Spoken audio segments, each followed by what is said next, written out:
Como hemos visto, hermanos, en este video, Eva, ¿se me prendes la luz de aquí enfrente? Este barco del siglo XX, a principios del siglo XX, que se suponía ser el más seguro del mundo, que sale el 10 de abril de 1912 de Inglaterra para Nueva York, se suponía que debido al diseño, debido a cómo lo fabricaron, debido a cómo estaba hecho, tenía el acero de aquel entonces, el más seguro, debería de no haberse sumergido tan rápido como sucedió. Sin embargo, pues ya vimos en el documental y como ya sabíamos, la historia no lo cuenta, esto no sucedió así. Tal como sabemos, por este documental y por otras fuentes de información, esta embarcación debió haber llegado a Nueva York. Sin embargo, hermanos, vamos a ver ahorita, al exceso de confianza del capitán, este barco no llegó. A pesar de que era un gran barco, era un barco muy seguro. De hecho, era tan seguro que precisamente llevó este barco, esa seguridad de ese barco al capitán, de hecho a toda la tripulación, a confiar en él, a que ciertamente, aunque ellos empezaron a recibir informes, mensajes de otros barcos de que hacia esa ruta habían enormes cubos de hielo, que debía de tomar precauciones. Sin embargo, a pesar de tantas advertencias que él recibió, el capitán hizo caso omiso a todas estas advertencias. ¿Qué fue lo que sucedió? ¿Por qué se hundió este barco? O sea, ya vimos que no fue que el acero fue de mala calidad. No.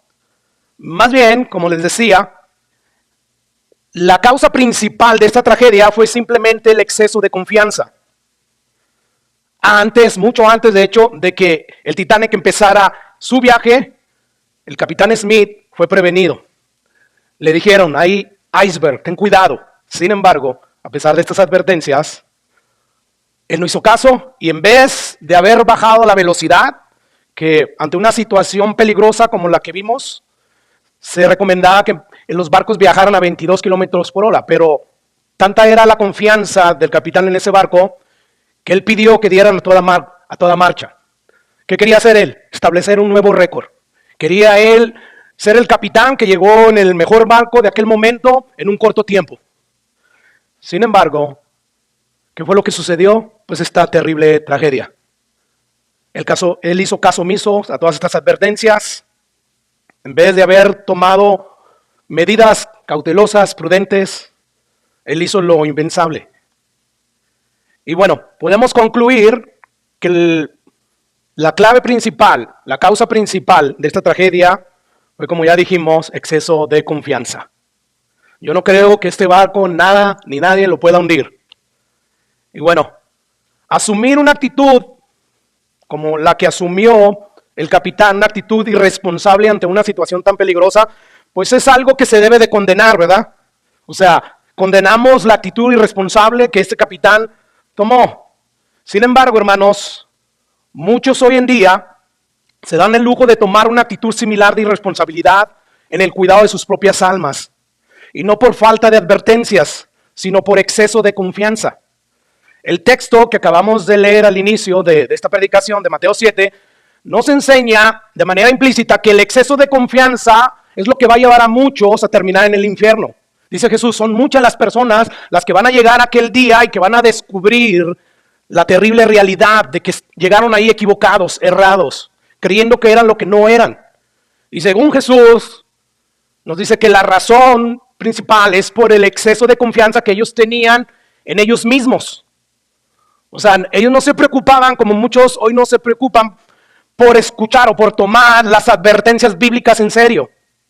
Ellos hicieron oídos sordos a textos como Mateo 7 y bueno, nunca consideraron siquiera la posibilidad de estar engañados.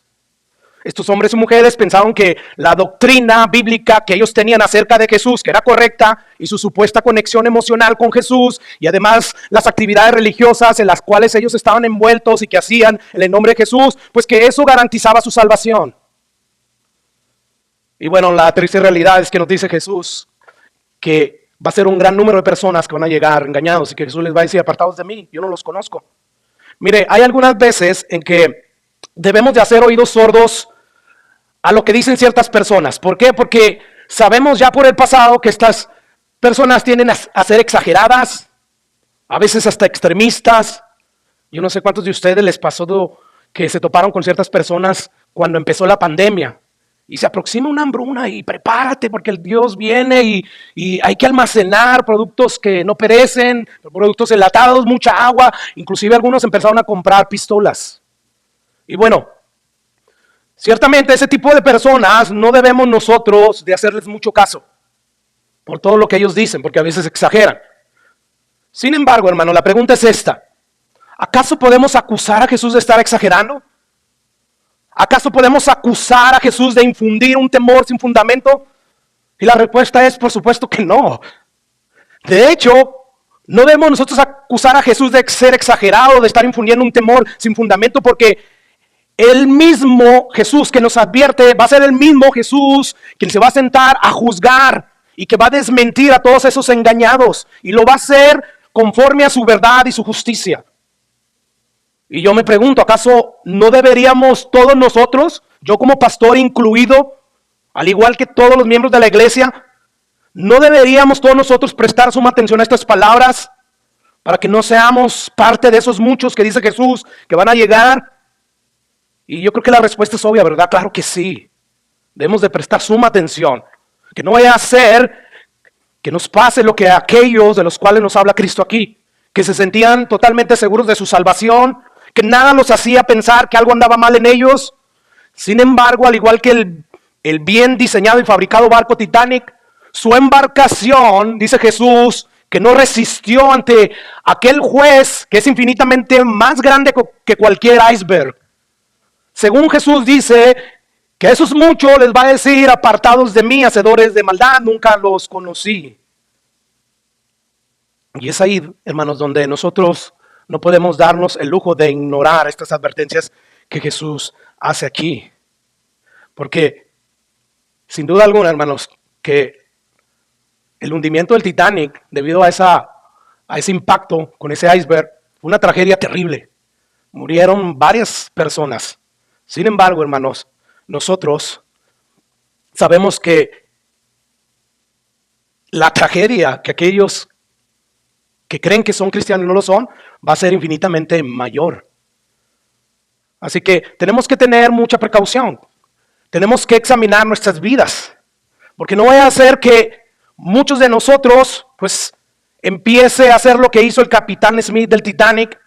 Que hizo, ignoró las advertencias que le hicieron una y otra vez y siguió su rumbo, no se preocupó a pesar de todas las advertencias y finalmente se hundió. Nosotros no queremos ignorar las advertencias de Jesús. Y la pregunta que nos hicimos la semana pasada, hermanos, fue, ¿cómo puede ser posible que una persona se engañe toda su vida pensando que en verdad es lo que en verdad no es? O sea, ¿cuáles son las causas que originan el engaño? ¿Qué es lo que da lugar a que una persona se autoengañe pensando que es cristiano y no lo es? Y bueno, en la prédica pasada, si usted estuvo aquí o si ya escuchó la predicación, que tiene un poco de problemas técnicos de audio, pero aún todavía se alcanza a oír, pues se dio cuenta, hermanos, que pusimos en primer lugar esa razón. ¿Por qué se da lugar en el corazón de las personas el autoengaño? Bueno, porque basan la confianza en uno mismo y no en lo que dice la palabra de Dios. O sea, ellos confían que van a entrar al cielo solamente porque sus corazones los hace sentir así debido a ciertos pasajes que hay en la Biblia. O sea, ellos dicen, yo estoy seguro de que voy al cielo porque yo hice mi profesión de fe. Y ahí dice que todo aquel que invocar el nombre del Señor será salvo. Y además también porque yo le mostré a Jesús una gran devoción. Yo cantaba en los servicios. Yo lloraba a veces y oraba con mucho fervor. O sea, estas personas cuando lleguen allá y les preguntan, ¿por qué debo dejarte entrar al cielo? Ellas, en vez de decir, bueno, porque yo creí en el sacrificio de Jesús y aquí están la prueba de que verdaderamente yo creí en Jesús, mira mis frutos. O sea, yo manifesté los frutos que dice la Biblia que deben de manifestar aquellos que tienen el Espíritu Santo. No, ellos no llegan diciendo eso. Ellos llegan diciendo, mira mi teología acerca de Jesús. Yo sé, Él es Señor y Señor. Mira cómo yo me vivía por adorar, por vivir para Jesús. Mira cómo yo me involucraba en muchas actividades. Y bueno, estas personas basaron su seguridad de salvación en lo que ellos sentían con respecto a ciertos versículos que ellos abrazaban. O sea, porque ni siquiera abrazaban todas las verdades de la Biblia. Y bueno, en segundo lugar, hermanos, vimos que el autoengaño en los corazones de ciertas personas se origina o da lugar debido a que olvidan el deber, ¿de qué, hermanos? Un deber bíblico, de autoexaminarse. Lo descuidan. Muchos de ellos ignoran inclusive que ese es un deber. Y dicen algunos, yo no tengo que cuestionar la autenticidad de mi salvación. O sea, eso es dudar de Dios. No, Dios dice ahí que todo aquel que invoca el nombre del Señor será salvo. Sin embargo, pese a lo que estas personas digan, la Biblia nos llama a todos a examinarnos para ver si nuestra fe es verdadera, es salvífica. Hay personas que dicen, o sea, ¿por qué rayos tengo que yo examinarme si yo profetizo? Esto fue lo que dijeron estas personas. Si yo echo fuera demonios, si yo hago muchos milagros. O sea, todo esto comprueba que ciertamente mi fe es genuina, lo cual Jesús ya nos dijo, eso no es suficiente. Apartados de mí, hacedores de maldad. O sea, eso de que yo predico, eso no es una seguridad. Para mí, ni para ningún otro pastor, predicador, es una seguridad. Jesús dice que iban a llegar personas que dijeron que profetizaron, que hablaron, que predicaron la palabra en el nombre de Jesús. A mí estos pasajes me dan la autoridad para decirle que no hay nadie en la iglesia del Señor alrededor de todo el mundo que esté por encima de este sagrado deber. Ni siquiera los pastores. De acuerdo con las enseñanzas de Jesús, y aquí de Mateo 7, el infierno va a estar lleno de predicadores, de pastores. Predicamos en tu nombre, Jesús, apartado de mí, hacedores de maldad. Así que ni siquiera nosotros los pastores estamos exentos de no tomar en serio este deber. O sea, según Jesús, son muchos los que van a terminar engañados por haber fallado en cumplir este deber bíblico de autoexaminarse para ver si su fe es genuina o no lo es. Y bueno, estas son las dos razones que vimos la semana pasada. Rápidamente, vamos a pasar a lo que es la tercera razón por la cual se origina el autoengaño. ¿Y cuál es esa razón? Bueno, estas personas no tomaron en cuenta todo el consejo de Dios.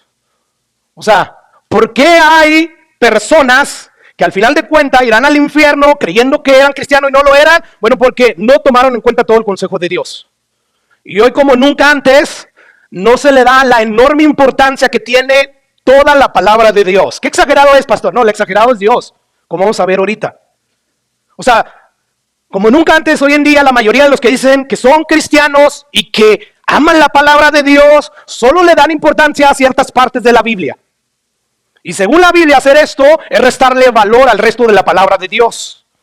Mire, vamos a ver algunos pasajes que nos enseñan claramente lo importantísimo que es exponernos a todo el consejo de la palabra de Dios. Escucha lo que dice Pablo en Romanos 10:17.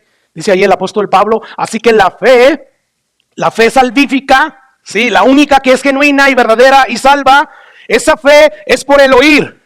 O sea, llega a ti por oír.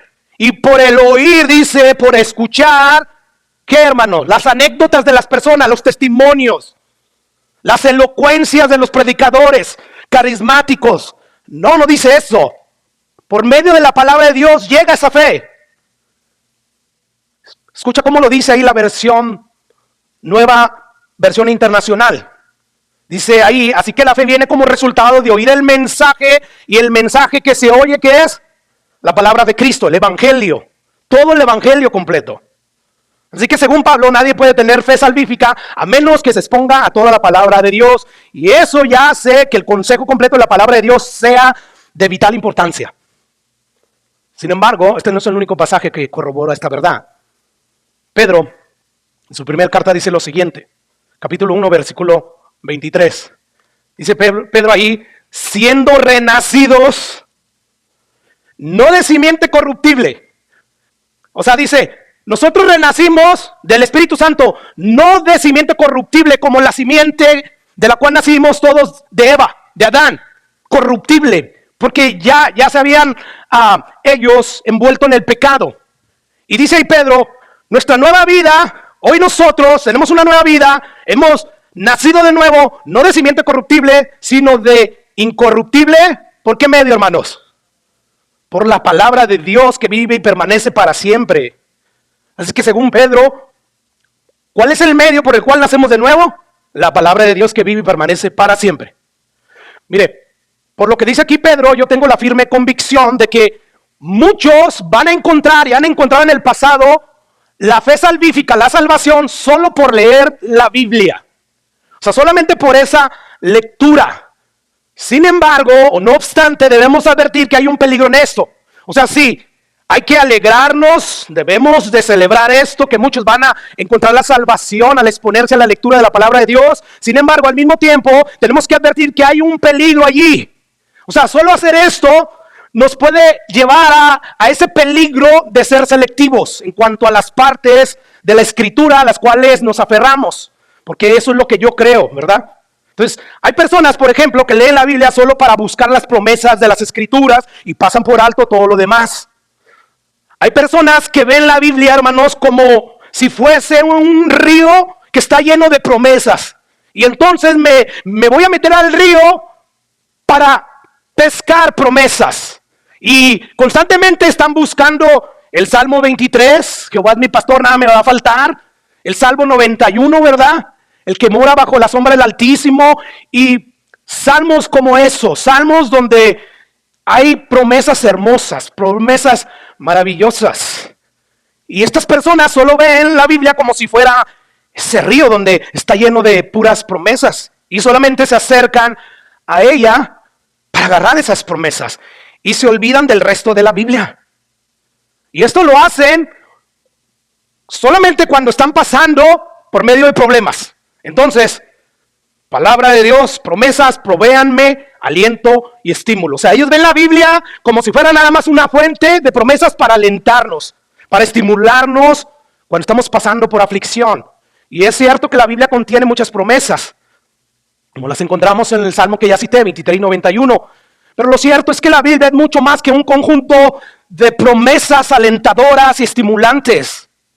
Y aquel que en verdad está preocupado por la salvación de su alma y por el crecimiento de su vida, debe de estar seguro de que está exponiéndose a todo el consejo de Dios y no solamente a partes de la Biblia que son sus partes preferidas, predilectas. Escucha lo que dice Mateo 4:3. Satanás viene a tentar a Jesús. ¿Y qué le dijo Jesús? O mejor dicho, ¿qué le dijo Satanás a Jesús en esa tentación? Si eres hijo de Dios, di que estas piedras se conviertan en pan. Pero escuchen lo que Jesús respondió. Escrito está, no solo de pan vivirá el hombre, sino de qué, hermanos. ¿De qué? De poquito de la palabra de Dios. Solamente una parte de la palabra de Dios. No, ahí dice, sino de toda palabra que sale de la boca de Dios.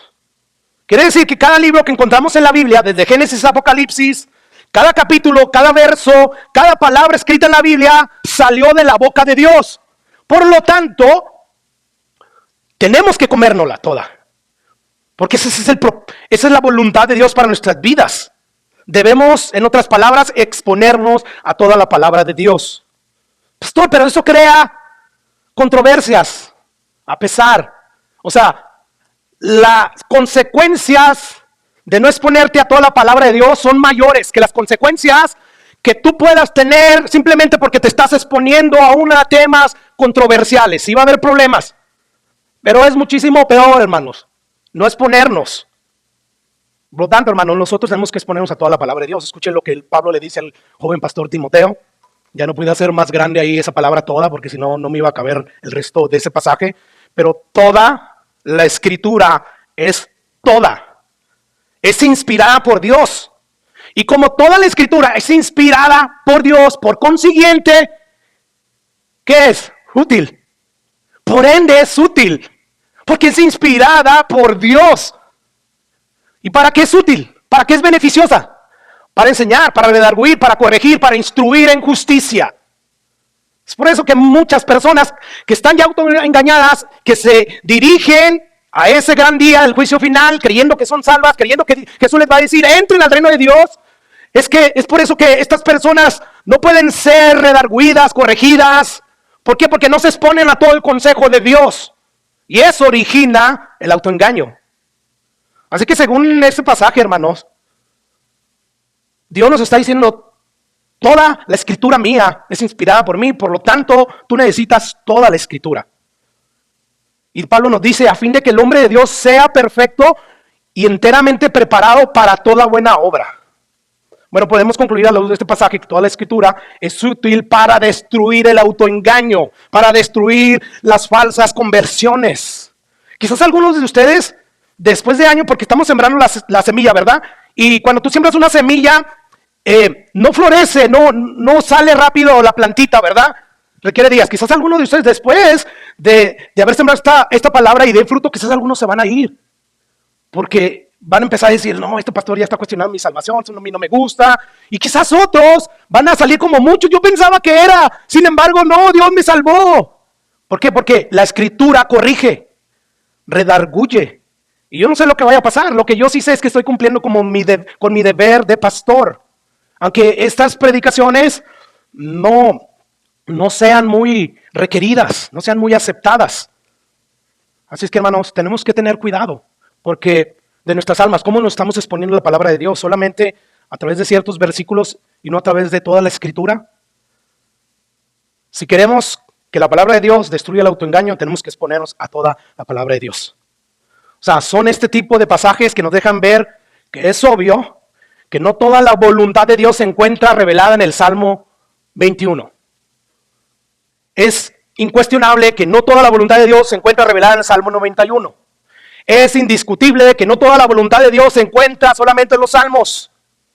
Es indudable que no toda la voluntad de Dios se encuentra en los evangelios. No, la voluntad de Dios se encuentra a través de toda la Biblia. Y si todo esto es así, la pregunta es, ¿por qué rayos, por qué diablos hoy en día la mayoría de los que proclaman que la Biblia es la palabra de Dios son negligentes en estudiar todo el consejo de Dios? Porque si esto es verdad, hermanos, una vez más, una pregunta, ¿por qué rayos la mayoría de los que predican desde un púlpito no predican la palabra de Dios de pasta a pasta? ¿Por qué? ¿Por qué? ¿Por qué? ¿Por qué? ¿Por qué muchos solo valoran la palabra de la Biblia que hablan de las promesas de Dios?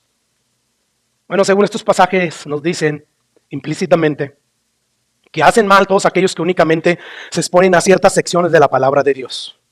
Pablo está despidiéndose de los pastores que se van a quedar a cargo de la iglesia de Éfeso.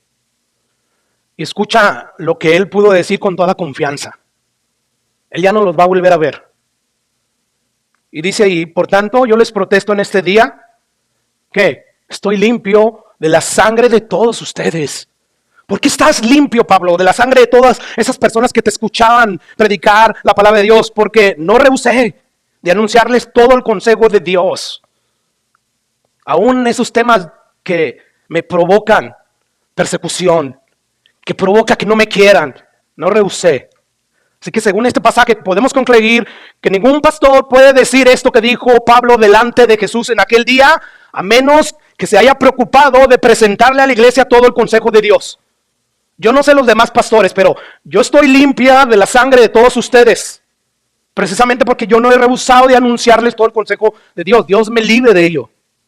Hoy les puedo decir que yo estoy seguro, hermanos, que a mí, cuando yo llegue allá, Dios no me va a hacer responsable de ninguno de ustedes que no se salven. ¿Por qué, hermanos? Porque nunca evité de enseñarles todo el consejo de la palabra de Dios.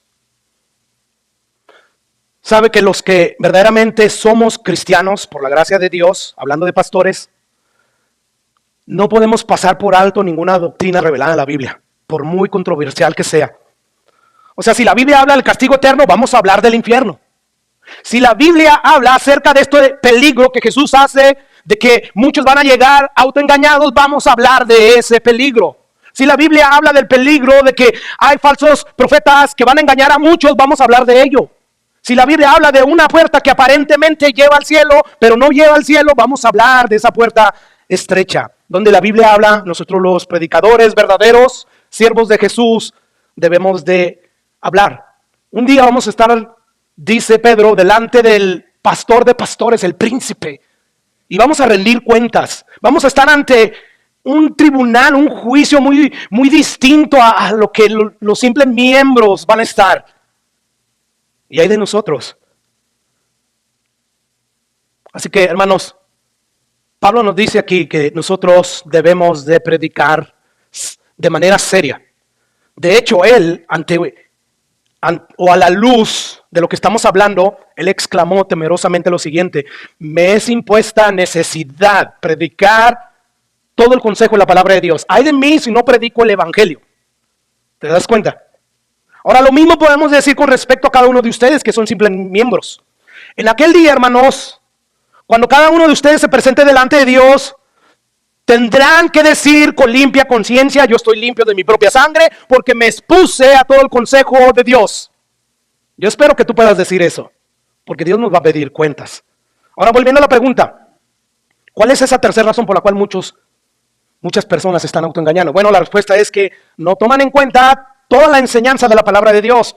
Solo se la han pasado tomando un texto aquí y otro texto allá, y en base a eso han construido su teología, que por cierto es una teología errada. ¿Por qué está errada? Porque está basada solamente en ciertas partes de la palabra de Dios. Una teología a medias no es una teología completa, verdadera. Pero pastor, ¿cómo que mi doctrina es defectuosa? Si la Biblia dice que todo aquel que creyera en Cristo tiene vida eterna y no va a haber condenación, sino que ha pasado de muerte a vida. Juan 5:24. Esto es lo que dice Dios, esto es lo que Dios me promete, esto es lo que Dios a mí me dice. Dios no puede mentir, por lo tanto yo estoy seguro de que soy salvo y me voy a morir descansando en esta promesa. Sí, esto es verdad. Está esa promesa. Sin embargo, en el mismo Evangelio de Juan, donde aparece esta promesa, si fueras una persona, un estudiante que se expone a toda la Biblia, encontrarías lo que sigue diciendo ahí Jesús. O sea, unos capítulos más adelante, también leemos que Cristo dijo en Juan 8:31, escucha lo que dice ahí. Dijo entonces Jesús a los judíos que habían creído en él: gloria al Señor, hay fiesta en el cielo.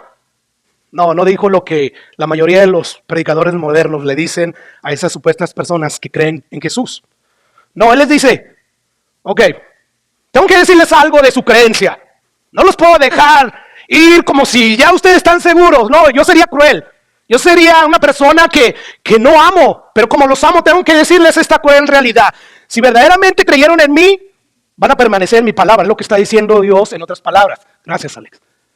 Dice ahí: si vosotros permanecen en mi palabra, ¿seréis qué? Amén.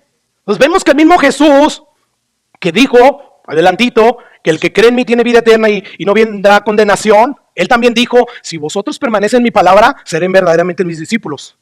Ahora, yo te pregunto, o pregunto a todos aquellos que dicen creer en Jesús: ¿estás permaneciendo tú en la palabra de Dios? Yo me convertí hace 20 años, qué bien, gloria al Señor. Después de 20 años, ¿sigues permaneciendo? No perfectamente, pero sí genuinamente en la palabra de Dios. Porque note ahí que Jesús está ahí aseverando de que los que permanecen en su palabra son los que son verdaderamente sus discípulos.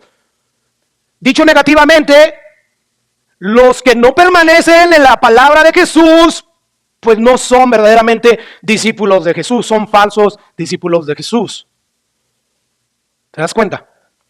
Bueno, después de que Jesús hace esa aseveración, de que si permanecen en palabra, entonces son verdaderamente mis discípulos, inmediatamente después de que dice eso, Jesús le dice a muchas personas que afirmaban creer en él, y eran muchas. De hecho, escucha lo que dice un versículo antes, quisiera esta aseveración. La aseveración está en Juan 8:31, yo te voy a leer Juan 8:30. Hablando de estas cosas, ¿qué dice ahí? Muchos creyeron en él. Por eso, no todo el que me dice Señor, Señor, no todo el que dice que cree que yo soy el Señor. Y bueno, ahí están un montón de personas que creyeron en él. Ahora, justo después de decir Juan que muchos creyeron en él, él pasa a decirnos que Cristo les dijo a esos muchos en el versículo 31, ustedes, muchos que creyeron en mí, si verdaderamente son mis discípulos, van a permanecer en mi palabra, porque todo aquel que verdaderamente permanece en mi palabra es verdaderamente mi discípulo, y conocerán la verdad y la verdad los hará libre. Ahora escuchen lo que todas esas personas que decían creer en Jesús respondieron ante esta explicación frontal de Jesús. ¿Qué fue lo que dijeron ellos? Le respondieron: linaje de Abraham somos. Ya no entendiste el evangelio. Pastor, yo soy cristiano desde pequeño. Yo creo que soy tan cristiano quizás que hasta cuando me dieron la nalgada dije aleluya. O sea, Yo estuve aquí en la iglesia, mis papás eran cristianos, oraba, leía la Biblia. Aquí ellos están diciendo, somos linaje de Abraham. Y nosotros decimos, somos cristianos. Aquí están las pruebas. Y jamás hemos sido esclavos de nadie. Entonces, ¿habían creído en ese Jesús bíblico? No. Habían creído ciertas cosas a Jesús, pero cuando Jesús los confronta, entonces respingan, se enojan. ¿Cómo que somos esclavos? ¿Cómo dices tú, serán libres? En otras palabras, es como si ellos le estuvieran diciendo a Jesús, ¿qué te pasa, Jesús? ¿Por qué tú estás insinuando que somos esclavos? O sea, déjame te recuerdo que somos descendientes del gran patriarca Abraham. O sea, permítanme recordarte lo que dice Génesis 17:6, por si acaso se te olvidó, Jesús. Ahí dice Dios, le dijo a Abraham, te multiplicaré en gran manera y haré nación de ti y reyes saldrán de ti. ¿Acaso no te suena esto, Jesús, de la palabra de Dios? Bueno, si no te suena esto, Jesús, lo siguiente sí te va a sonar. Y estableceré mi pacto entre tú y yo y tu descendencia después de ti en sus generaciones. Ahí estamos nosotros, Jesús, los judíos, por pacto perpetuo para ser tu Dios y el de tu descendencia después de ti. Y te daré a ti y a tu descendencia después de ti la tierra que moras, toda la tierra de Canaán en heredad perpetua y seré el Dios de ellos. ¿Te das cuenta, Jesús? ¿Cómo dices tú que seremos verdaderamente libres? No, nosotros ya somos libres. Bueno, ahora escuchen lo que el Jesús bíblico responde. Dice ahí, yo sé que son descendientes de Abraham, sin embargo procuran matarme. ¿Y por qué procuran matarme?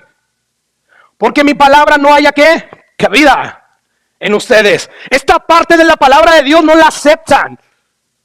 Y como ven que yo sí la acepto y la estoy enseñando, entonces ahora ustedes procuran matarme. Ahora ustedes ya se enojaron. Así que Jesús nos enseña en este pasaje lo que ya nos enseñó en Mateo 7. Y que algunos todavía no lo ven, no lo creen. No sé por qué. Pastor, ¿por qué todavía sigue con ese tema? ¿Qué está enseñando aquí Jesús? Es posible creer en Él y aún así despreciar la palabra de Cristo.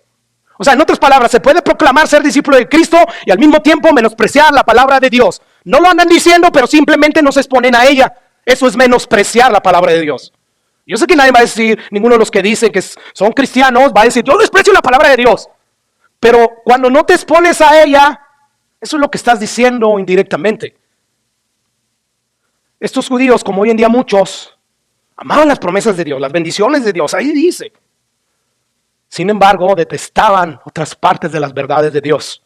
Detestaban las demandas del evangelio, hay que arrepentirse. No les es suficiente ser descendientes de Abraham, son pecadores, arrepiéntanse. Pero esa parte no me gusta a mí, pastor. Ahora escucha lo que Jesús dice unos versículos más adelante, versículo 47, todavía seguimos en Juan 8. Versículo 47 dice ahí Jesús, les sigue diciendo a ellos porque les está enseñando lo que es verdaderamente creer en Él. Y muchos creyeron en Él, pero Jesús dice, no están creyendo bien. Déjenme les explico qué es creer en mí. Y Él dice ahí, que el que permanece, ya nos dijo verdad en su palabra, pues es verdaderamente discípulo de Dios. Y ahora dice Jesús más adelante, el que es de Dios, las palabras de Dios oye. En este caso, de que Dios ya había hablado de que iba a enviar un Mesías, ¿verdad? A morir por los pecados de los judíos, pero ellos rechazaban a ese Mesías. Ellos querían a un Mesías libertador, como Moisés, que los iba a libertar de la esclavitud de los egipcios. Y Jesús les dice, bueno, el que es de Dios, las palabras de Dios oye. Yo les estoy hablando las palabras de Dios. Por esto, es como si dijera, por eso ustedes no las oyen. ¿Por qué? Porque no son de Dios. Por lo que dice aquí Jesús, podemos concluir, hermano. Si a ti te aburre, si a ti te fastidia, te molesta, te hastía que se predique de manera expositiva todo el consejo de Dios, lo más probable, según Jesús, es que tú no eres de Dios. ¿Por qué? Porque el que es de Dios, las palabras de Dios oye todo el consejo de Dios. Intencionalmente tuve que citar todos esos pasajes que vimos al principio, donde toda la escritura es inspirada por Dios, que no solamente de pan vivirá el hombre, sino de toda la palabra de Dios. O sea, no es una verdad aislada, es una verdad que está ahí por todas partes. Entonces yo veo que Jesús le hace ver a estos muchos que creyeron, que creer genuinamente tiene que ver, para que sea comprobado que sí es verdadero, tiene que ver con el fruto. ¿Cuál es el fruto que estás dando a medida que pasa el tiempo? O sea, ya creíste en mí, pero si verdaderamente permaneces en mi palabra, seréis verdaderamente mis discípulos. Después de 10, 15, 20, 30, los años que tienes, ¿sigues permaneciendo en la palabra de Dios? Ese es el fruto. O sea, en otras palabras, permanecer en la palabra de Cristo es obedecer la palabra de Cristo. Es hacer de la palabra de Cristo la norma de vida. Permanecer en la palabra de Dios, ya de manera más sencilla, es igual a obediencia. Ahora, yo no sé si usted sepa qué fue lo que sucedió finalmente con este grupo de personas, que era un gran grupo de personas que creyeron en Jesús. O sea, una vez que Jesús termina de explicar lo que significa verdaderamente creer en Él, ¿sabe usted lo que pasó? Bueno, terminaron, número uno, rechazando abiertamente a ese Jesús que habían dicho que había creído en Él y atentando contra la vida de Jesús. Escucha lo que dice el versículo 59, todavía en Juan 8. Dice, tomaron entonces piedras para tirárselas a Jesús. Pero Jesús se escondió, salió del templo y atravesando por medio de ellos, se fue. Oh, wow. ¿Cómo rayos, hermanos, estas personas, de ser lo que dice el versículo 30, que muchos creyeron en Él, llegaron a lo que dice el versículo 59, tomaron piedras para matarlo? O sea, ¿cómo se llega de creer en Jesús a terminar atentando contra la vida de Jesús? Hay una sola razón de cómo se llega ahí, una sola respuesta. Nunca tuvieron una fe genuina. Apartados de mí, hacedores de maldad, nunca los conocí, nunca nacieron de nuevo. Y el apartarte de mí, el apostatar de mí, lo evidencia. Porque Jesús había dicho, oh Dios, a través de Ezequiel, voy a dar un nuevo corazón para que me obedezcan, pero para que ya no se aparten de mí. Y si tú te apartas de Dios definitivamente, es porque nunca fuiste de Él. ¿Te das cuenta, hermano? Mire, vamos a suponer que en esta historia hubiera concluido solamente en el versículo 30 del capítulo 8 de Juan. O sea, ahí donde dice, y muchos fueron los que creyeron en Él. Y vamos a suponer que Jesús no hubiera aclarado nada más acerca de lo que es verdaderamente creer en Él. O sea, simplemente los hubiera despedido. Dios los bendiga, mis hijitos. La paz de Dios sea con ustedes. ¿Qué hubiera sucedido, hermanos? Bueno, que toda esa multitud que supuestamente había creído en Él, se hubieran ido tranquilos a sus casas creyendo que son cristianos y hubiesen vivido toda su vida confiados y seguros, solamente para terminar descubriendo que eran parte de aquellos que van a escuchar, apartados de mí, hacedores de maldad. Sin embargo, como Jesús, como ya dije, no es una persona cruel ni desalmada, no, Él ama a los pecadores.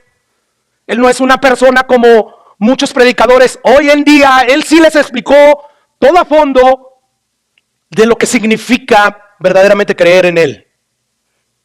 Algo que la mayoría de los predicadores modernos no hacen porque saben que eso no vende. Porque saben que predicar todo el consejo de Dios, como lo hacemos detrás de este púlpito, destruye su negocio que es altamente rentable. Claro que no van a hablar de esas cosas. Entonces termino este punto diciendo, si de verdad amas tu alma, asegúrate de que no estás siendo selectivo. O sea, estas son las partes que me encantan, lo demás no lo puedo concebir, no. Asegúrate de que en verdad estás tomando en cuenta todo el consejo de Dios. Porque si no lo haces, puedes dar lugar a que se genere el autoengaño en tu corazón. Ahora, en cuarto lugar, ¿por qué es que se genera el autoengaño? ¿Cuál es otra razón? Bueno, cuarto y último lugar, por atribuirle a las actividades religiosas una importancia, hermanos, excesiva. O sea, ¿por qué muchas personas viven y mueren engañadas y van camino al infierno creyendo que son cristianos y no lo son? Porque tales personas le atribuyen una importancia desmedida a las actividades religiosas que ellos realizan. Vamos a volver al texto de Mateo capítulo 7, versículo 22. Muchos me dirán en aquel día, Señor, no profetizamos, actividad. Y en tu nombre echamos fuera demonios, actividad. Y en tu nombre hicimos muchos milagros, actividad. Y yo ya sé, hermanos, que ya hablamos anteriormente acerca de esto, pero debido a la seriedad que tiene este asunto, no es una pérdida de tiempo volver a ello para enfatizar este punto. O sea, ¿qué era lo que hacía sentir seguro a estos hombres que aparecen en este pasaje? Bueno, sus actividades. Yo estoy seguro. O sea, yo hago muchas cosas para Dios. Muchas de esas actividades dieron lugar a estos hombres al autoengaño. O sea, ellos erradamente pensaban que por estar en ciertas actividades, pues todo estaba bien. Todo está bien, o sea, ¿cómo puedo yo dudar de que verdaderamente voy a heredar el reino de los cielos si yo estoy envuelto en muchas actividades? Pero ¿qué dice Cristo acerca de estos hombres? Nunca los conocí. Nunca tuve intimidad con ustedes, ni cuando supuestamente profetizaban, ni cuando supuestamente echaban fuera demonios, ni cuando supuestamente hacían muchos milagros. Nunca los conocí. Apartados de mí, hacedores de maldad. Mire, hay dos verdades en las escrituras que corren a un lado de la otra. Y bueno, cuando tú miras esas dos verdades, te va a ayudar a tener un balance adecuado en cuanto al servicio cristiano, en cuanto a las actividades en que debemos envolvernos. Bueno, por un lado, la Biblia enseña lo siguiente, hermanos. ¿Qué es lo que enseña la Biblia? Que aunque no somos salvos por servir, por obras o en base al servicio que hacemos por Cristo, sin embargo, la Biblia dice que todo aquel que es verdaderamente salvo, ¿qué va a hacer? Va a servir a Cristo. Esta es una verdad. Pastor, entonces esto se oye como que somos salvos por obra. No. Ten en mente lo que ya se predicó anteriormente. O sea, tú dices que Cristo te salvó, que eres salvo, sirve. Sirve. ¿Por qué? Porque para esto Jesús te llamó, para servir. Dice ahí 1 Tesalonicenses 1:9. Porque ellos mismos cuentan de nosotros, o sea, los tesalonicenses salvos, la manera en que nos recibiste y cómo nos convertiste de los ídolos a Dios. ¿Para qué? Para servir al Dios vivo y verdadero. Según este versículo, ¿para qué fue que nosotros nos convertimos? ¿Para qué fue que nos volvimos de los ídolos a Dios? Para servir de ahora en adelante al Dios vivo y verdadero. Así que podemos concluir que el que no sirve a Cristo, lo más probable es que sencillamente no es de Cristo. Escucha lo que dice Romanos capítulo 6, versículo 22. Dice allí Pablo: mas ahora que habéis sido libertados del pecado, salvos, tienen al Espíritu Santo y hechos siervos de ¿qué? Ahora tienen por fruto la santificación y como fin la vida eterna. Pregunta, según este pasaje, ¿para qué fuimos libertados del pecado? ¿Es para que de ahora en adelante vivamos como nos parezca? No, ahí dice que fuimos libertados, ¿para qué, hermanos? Y fuimos hechos siervos de Dios. Desde luego que fuimos hechos siervos de Dios para servirle. Escucha lo que dice Efesios capítulo 2, versículo 8 al 9. Pablo aquí nos habla acerca de que la salvación no es por obras. Dice, no, la salvación es por gracia, por medio de la fe. Y que nadie se va a salvar por obrar. Pero ¿qué más sigue diciendo Pablo en ese texto? O sea, Pablo después de decir, porque por gracia sois salvos, por medio de la fe, esto no es de vosotros, pues es don de Dios, no por obras, para que nadie se gloríe. Él pasa a decir en el versículo 10, porque somos hechura suya, creados en Cristo, ¿para qué, hermanos? Para buenas obras, las cuales Dios preparó de antemano para que anduviésemos en ella. O sea, es verdad que no somos salvos por obrar, pero somos salvos para obrar. Es uno de los propósitos por el cual Dios nos salvó. Por lo tanto, todos los que han sido verdaderamente salvados por la gracia de Dios van a procurar servir a Dios. Así que esta es la primera verdad bíblica. Aunque no somos salvos en base al servicio que hacemos por Cristo, la Biblia dice que todo aquel que es verdaderamente salvo sirve a Cristo. Y bueno, ¿cuál es la segunda verdad que corre a la par de esta? Bueno, es esa. No todos los que aparentamos o que aparentemente sirven a Dios son salvos. No todos los que aparentemente sirven a Dios son salvos. Yo no sé si usted capta la diferencia que hay ahí. Estamos diciendo, el que es salvo servirá, pero no todo el que aparentemente está sirviendo es salvo. ¿Y por qué estamos hablando de esto?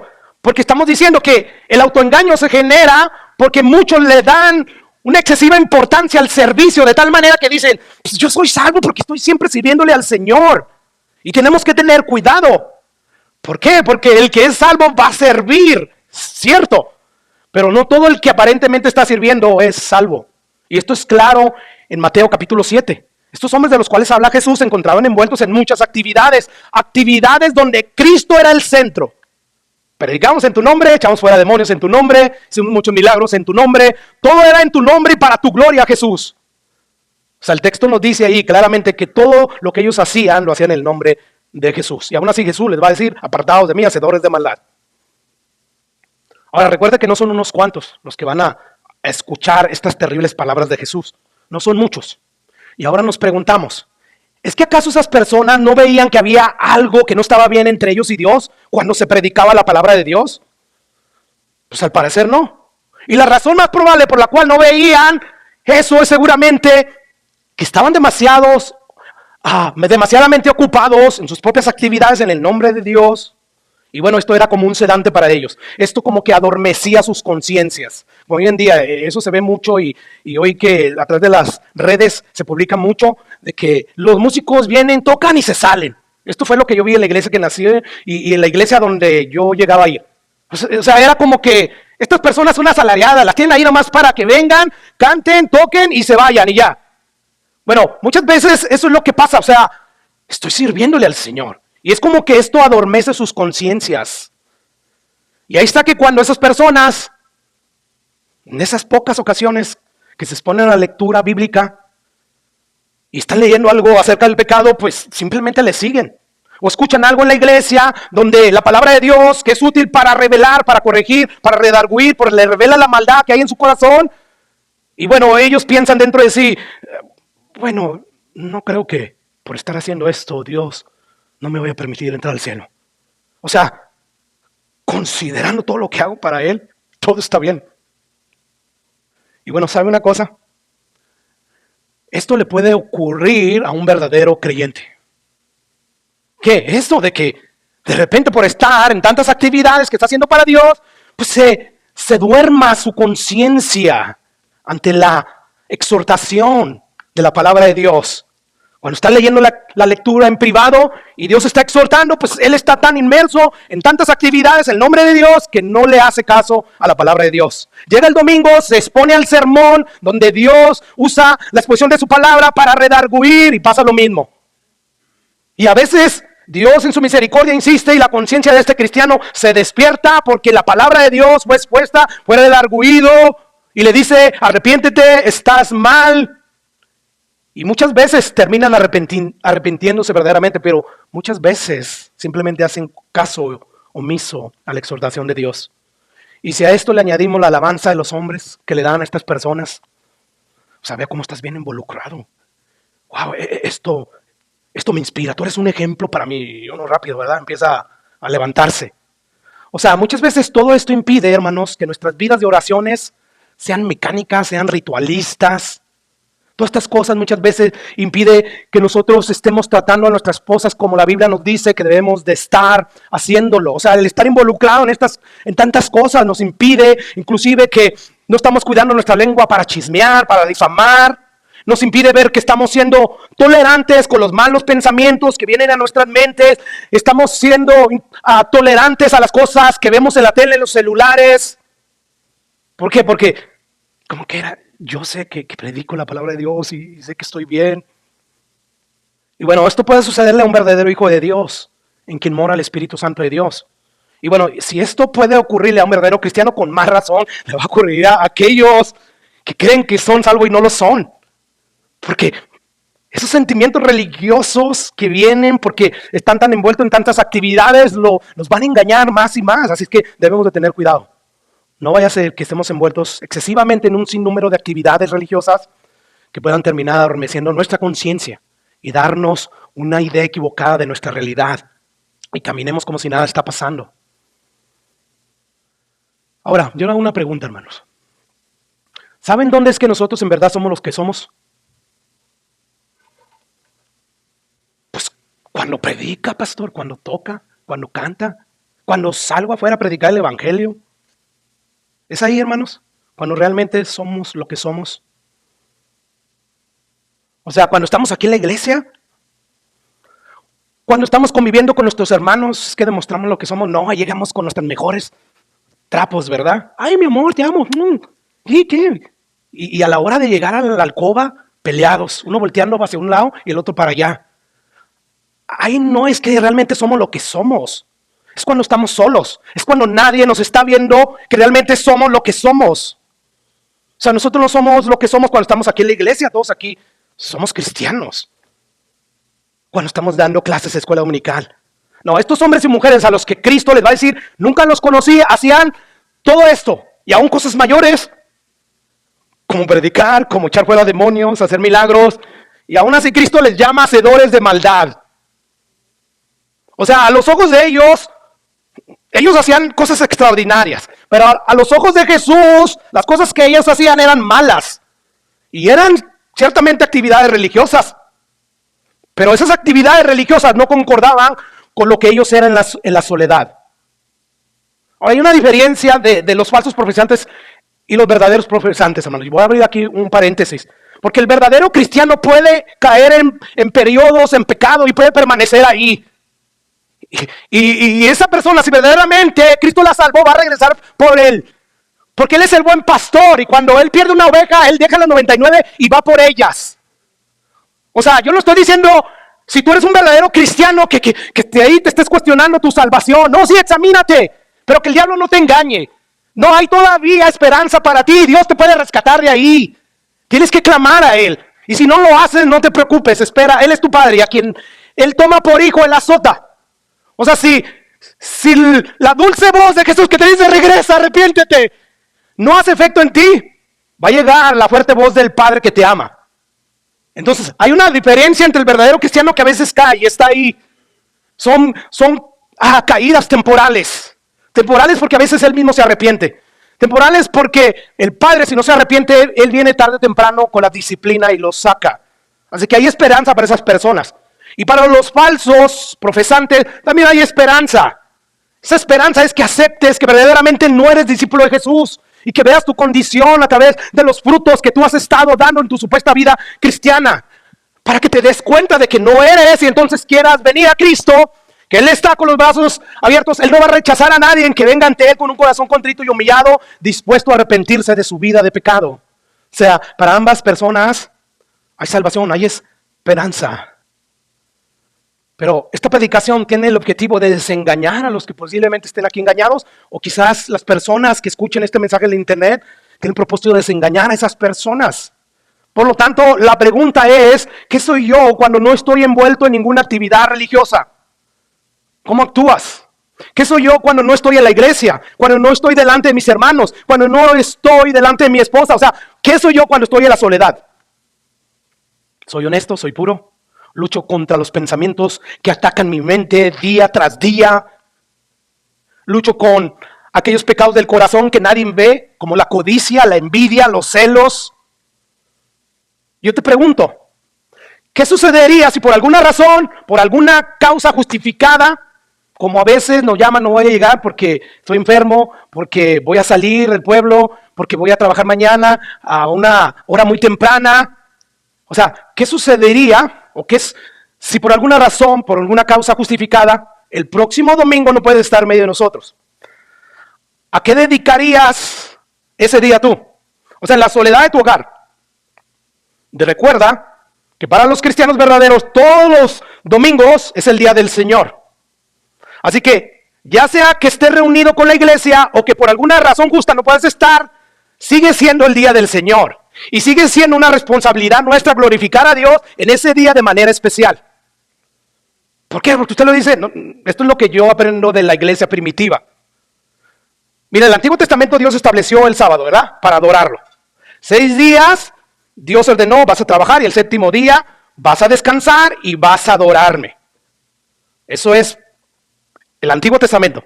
Nuevo Testamento, en nuestro caso como cristianos, ya el domingo es el día en que nos reunimos, ¿para qué? Para conmemorar la resurrección de Jesús, para dejar que Dios a través de ese día nos ministre a través de su palabra. O sea, no es día de ir al lago, según la Biblia, eso está muy fariseo, a lo mejor, pero sigue siendo la Biblia, sigue estando ahí versículos que nos respaldan esto. A mí me gustaría que no fuera así.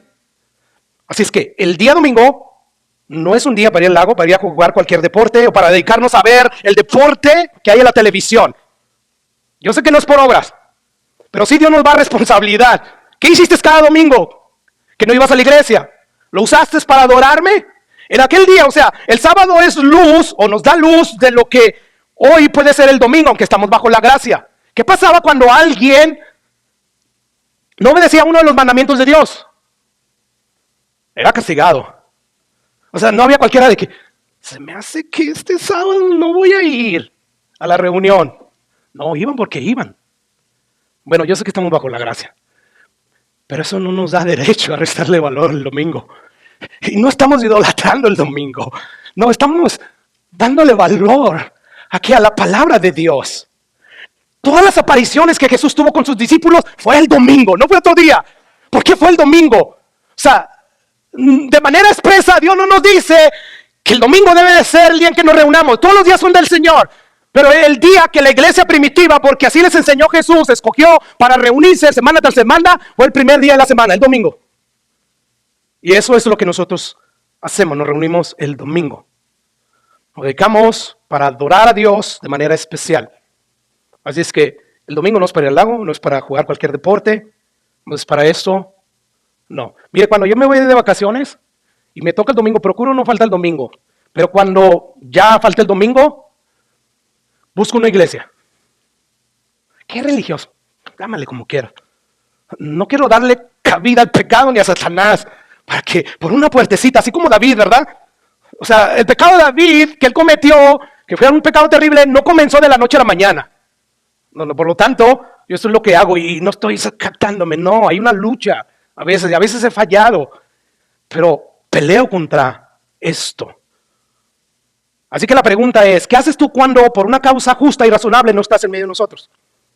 Te presentas aún así delante del Señor, delante de su palabra, vas a una iglesia, ahí en la soledad, quizás no vas a una iglesia, pero en la soledad de tu hogar tienes un tiempo especial de deleite y de intimidad con Dios, abre su palabra, y este es el día tuyo, yo sé que no voy a llegar a la iglesia, Padre, por esta y esta razón, pero aquí estoy presentándome delante de ti, Padre.